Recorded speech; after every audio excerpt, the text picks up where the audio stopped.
ನಮಸ್ತೆ ಎಲ್ರಿಗೂ, welcome back to my channel. ಇದು ಸಂಡೇ ವ್ಲಾಗ್. ಇವತ್ತು ಅಮಾವಾಸ್ಯೆ ಇರೋದ್ರಿಂದ ಈ ರೀತಿ ಮನೆಯೆಲ್ಲ ಕ್ಲೀನ್ ಮಾಡಿ ರಂಗೋಲಿ ಹಾಕಿ ಈ ರೀತಿ ಪೂಜೆ ಎಲ್ಲ ಮುಗಿಸಿ ನಾವು ಇವತ್ತು ಹೋಳಿಗೆ ಮಾಡ್ಕೊಳ್ಳೋದಕ್ಕೆ ಆಲ್ರೆಡಿ ಕಡಲೆಬೇಳೆನ ಬೇಯೋದಕ್ಕೆ ಇಟ್ಕೊಂಡಿದ್ವಿ. ಸೊ ಇಲ್ಲಿ 1 ಕಪ್ಪಷ್ಟು ಕಡಲೆಬೇಳೆನ ಈ ರೀತಿ ನಾವು ಬೇಯೋದಕ್ಕೆ ಇಟ್ಕೊಂಡಿದ್ವಿ. ಆಲ್ಮೋಸ್ಟ್ ಎಲ್ರಿಗೂ ಬೇಳೆನ ಬೇಯಿಸೋದು ಗೊತ್ತೇ ಇರ್ತೈತಿ. ಕಡಲೆಬೇಳೆನ ಸ್ವಲ್ಪ ಮೀಡಿಯಮ್ ಆಗಿದ್ದಕ್ಕೆ ಬೇಯಿಸ್ಕೋಬೇಕು. ಜಾಸ್ತಿ ಮೆತ್ತಗೆ ನಾವು ಬೇಯಿಸ್ಕೊಳ್ಳೋದಕ್ಕೆ ಹೋಗಬಾರ್ದು. ಈ ರೀತಿ ಬೇಯಿಸಿರೋ ಬೇಳೆನ ಒಂದು ಸ್ಟ್ರೈನರ್ ಹಾಕಿ ಇದನ್ನು ಈ ರೀತಿ ಇದ್ರ ಕಟ್ಟೆಲ್ಲ ತೆಗೆದು ಇದನ್ನು ಮತ್ತೆ ಒಂದು ಪಾತ್ರೆದೊಳಗೆ ಹಾಕಿ ಇದಕ್ಕೆ ನಾವು ಹಿಡಿಸೋವಷ್ಟು ಬೆಲ್ಲನ ಹಾಕಿ ಇದನ್ನು ಚೆನ್ನಾಗಿ ಕುದಿಸ್ಕೋಬೇಕು. ಬೆಲ್ಲ ನೀವು ಜಾಸ್ತಿ ಸ್ವೀಟ್ ತಿಂತೀರಿ ಅನ್ನೋಗಿದ್ರೆ ಬೆಲ್ಲನ ಜಾಸ್ತಿ ಹಾಕೋಬೇಕು. ಬೆಲ್ಲ ಹಾಕಿ ಬೆಲ್ಲ ಪೂರ್ತಿ ಇದು ಕರಗುವವರೆಗೂ ಇದನ್ನು ಚೆನ್ನಾಗಿ ಕುದಿಸ್ಕೋಬೇಕು. ಈ ರೀತಿ ಇದು ಕುದಿಯುವಾಗಲೇ ಇದಕ್ಕೆ ಒಂದು ಚಿಟಿಕೆಯಷ್ಟು ಉಪ್ಪು, ಅದಾದಮೇಲೆ ಒಂದು ಸ್ವಲ್ಪ ಏಲಕ್ಕಿ ಪುಡಿನ ಹಾಕೊಬಂದು ಇದನ್ನು ಚೆನ್ನಾಗಿ ಮಿಕ್ಸ್ ಮಾಡಿಕೊಂಡು ಮತ್ತೊಮ್ಮೆ ಇದನ್ನು ಈ ರೀತಿ ಎಲ್ಲ ಬೆಲ್ಲ ಪೂರ್ತಿ ಕುಡ್ಕೋಬೇಕು. ಅಲ್ಲಿವರೆಗೂ ಇದನ್ನು ಕುದಿಸ್ಕೋಬೇಕು. ಇದಕ್ಕೆ ನೀವು ಉಪ್ಪು ಬೇಕಂದ್ರೆ ಹಾಕೋಬೋದು, ಬೇಡಂದರೆ ಸ್ಕಿಪ್ ಮಾಡ್ಬೋದು. ಈ ರೀತಿ ಬೆಲ್ಲ ಮತ್ತು ಬೇಳೆ ಎರಡೂ ಹೊಂದ್ಕೊಂಡ್ಮ್ಯಾಗ ಇವಾಗ ಗ್ಯಾಸ್ ಆಫ್ ಮಾಡಿ ಇದನ್ನು ಕೂಲ್ ಆಗೋದಕ್ಕೆ ನಾವು ಬಿಡಬೇಕು. ಇಲ್ಲಿ ಹೋಳಿಗೆ ಮಾಡ್ಕೊಳ್ಳೋದಕ್ಕೆ ನಾವು ಗೋಧಿ ಹಿಟ್ಟನ್ನ ತೊಗೋಬೇಕು. ಅದಕ್ಕೆ ರುಚಿಗೆ ಎಷ್ಟು ಬೇಕೋ ಅಷ್ಟು ಉಪ್ಪು, ಅದಾದಮೇಲೆ ಸ್ವಲ್ಪ ಎಣ್ಣೆ ಹಾಕೊಂಡು ಇದನ್ನು ಚಪಾತಿ ಹಿಟ್ಟಿಗೆ ಮಾಡ್ಕೊಳ್ಳೋಕೆ ಸ್ವಲ್ಪ ಮೆತ್ತಗೆ ಬರೋ ಥರ ಇದನ್ನು ನಾವು ಹಿಟ್ಟನ್ನ ಚೆನ್ನಾಗಿ ಕಲಿಸ್ಕೋಬೇಕು. ಇದಕ್ಕೆ ನೀವು ಮೈದಾ ಬೇಕಿದ್ರೆ ಯೂಸ್ ಮಾಡ್ಬೋದು, ಅಥವಾ ಮೈದಾ ಆಮೇಲೆ ಗೋಧಿ ಹಿಟ್ಟು ಎರಡನ್ನೂ ಸಮವಾಗಿ ಯೂಸ್ ಮಾಡಿ ಮಾಡ್ಕೊಳ್ಬೋದು.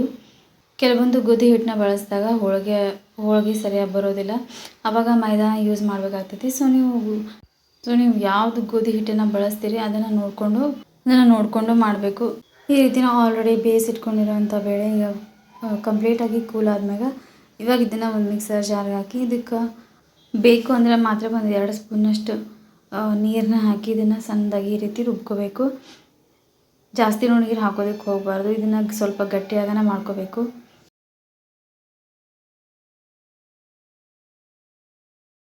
ಇದಕ್ಕೆ ನೀರು ಹಾಕೋದ್ರಿಂದ ಸರಿಯಾಗಿ ಗ್ರೈಂಡ್ ಆಗ್ತೈತಿ, ಇಲ್ಲಾಂದರೆ ಅದು ಸರಿಯಾಗಿ ರುಬ್ಬೋದಿಲ್ಲ. ಈ ರೀತಿ ಇದನ್ನು ಸ್ವಲ್ಪ ಸ್ಮೂತಾಗಿ ಆದಷ್ಟು ಇದನ್ನು ಈ ರೀತಿ ರುಬ್ಕೋಬೇಕು. ಹೋಳಿಗೆ ಮಾಡೋದಕ್ಕಾದರೆ ಇದು ಒಂದು ಬೇಳೆನೂ ಉಳಿಬಾರ್ದು. ಈ ರೀತಿ ಇದು ಸ್ವಲ್ಪ ದಪ್ಪದಾಗಿ ಬರ್ತೈತಿ. ಸೊ ಅದಕ್ಕೆ ಇದನ್ನು ನಾವು ಈ ರೀತಿ ಒಂದು ದೊಡ್ಡ ಸ್ಟ್ರೈನರ್ ಥರ ಈ ಒಂದು ನಾವು ಏನು ರುಬ್ಬಿಟ್ಕೊಂಡಿರ್ತೀವಿ ಹೂರಣ ಅದನ್ನು ಹಾಕಿ ಇದನ್ನು 1 ಸ್ಪೂನಿಂದ ಚೆನ್ನಾಗಿ ನಾವು ಇದನ್ನು ಈ ರೀತಿ ಮಾಡ್ಕೋಬೇಕು. ಈ ರೀತಿ ಮಾಡ್ಕೊಳ್ಳೋದ್ರಿಂದ ಒಂದು ಸ್ವಲ್ಪ ಇದರೊಳಗೆ ಏನಾದರೂ ಒಂದು ಸ್ವಲ್ಪ ಬೇಳೆದು ಏನೂ ಉಳಿಯೋದಿಲ್ಲ. ಸೊ ಇದನ್ನು ಈ ರೀತಿ ನೀವು ಮಾಡ್ಕೊಳ್ಳೋದ್ರಿಂದ ಹೋಳಿಗೆ ಕೂಡ ಈಸಿಯಾಗಿ ಮಾಡ್ಬೋದು.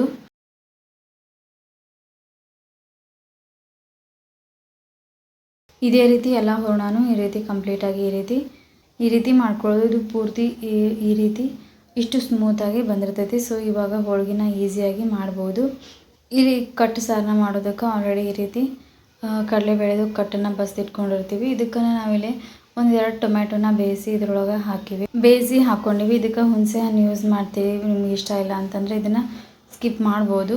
ಇದಕ್ಕೆ ಒಗ್ಗರಣೆಗೆ ಒಂದು 3-6 ಸ್ಪೂನಷ್ಟು ಆಯಿಲ್ ಹಾಕಿ, ಆಯಿಲ್ ಕಾದ ನಂತರ ಇದಕ್ಕೆ ಸಾಸಿವೆ, ಸ್ವಲ್ಪ ಜೀರಿಗೆ, ಅದಾದಮೇಲೆ ಸ್ವಲ್ಪ ಕರಿಬೇವು, ಅದಾದಮೇಲೆ ಒಂದು 7-8 ಹಸಿರಷ್ಟು ಜಜ್ಜಿಟ್ಕೊಂಡಿರುವಂಥ ಬೆಳ್ಳುಳ್ಳಿನ ಹಾಕಿ ಒಂದು ಸ್ವಲ್ಪ ಇದನ್ನು ಫ್ರೈ ಮಾಡ್ಕೋಬೇಕು ಬೆಳ್ಳುಳ್ಳಿನ.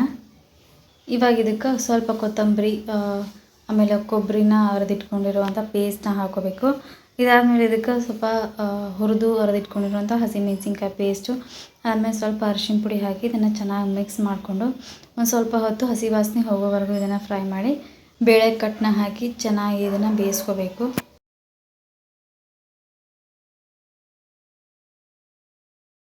ಇವಾಗ ಇದಕ್ಕೆ ರುಚಿಗೆ ಎಷ್ಟು ಬೇಕೋ ಅಷ್ಟು ಉಪ್ಪು, ಅದಾದಮೇಲೆ ಒಂದು ಸ್ವಲ್ಪ ಬೆಲ್ಲ, ಅದಾದಮೇಲೆ ಇದಕ್ಕೆ ಒಂದು ಗರಂ ಮಸಾಲಾನ ಹಾಕಿ ಇದನ್ನು ಚೆನ್ನಾಗಿ ಮಿಕ್ಸ್ ಮಾಡಿ ಇದನ್ನು ಚೆನ್ನಾಗಿ ಒಂದು ಸ್ವಲ್ಪ ಕುದಿಸ್ಕೋಬೇಕು. ಇದಕ್ಕೆ ನೀವು ಕೆಂಪು ಖಾರ ಬೇಕಿದ್ರೆ ಯೂಸ್ ಮಾಡ್ಬೋದು. ಈ ಕಟ್ ಸಾರನ್ನ ಒಬ್ಬೊಬ್ಬರು ಒಂದೊಂದು ರೀತಿ ಒಳಗೆ ಮಾಡ್ತಾರೆ, ಕೆಲವೊಬ್ಬರು ಪದ್ಧತಿಗಳು ಚೇಂಜ್ ಇರ್ತಾವೆ. ಸೊ ಅದನ್ನು ನೋಡಿ ನೀವು ಮಾಡ್ಕೋಬೇಕಾಗ್ತೈತಿ. ಈ ರೀತಿ ಇದು ಕುದಿಯೋದಕ್ಕೆ ಬಂದ್ಮ್ಯಾಗ ಇವಾಗ ಇದಕ್ಕೆ ಸ್ವಲ್ಪ ಹುಣಸೆ ರಸನ ಸೇರಿಸ್ಕೊಳ್ಳೋದು. ಈ ರೀತಿ ಸೇರಿಸಿ ಇದನ್ನು ಸ್ವಲ್ಪ ಹೊತ್ತು ಕುದಿಸ್ಕೋಬೇಕು.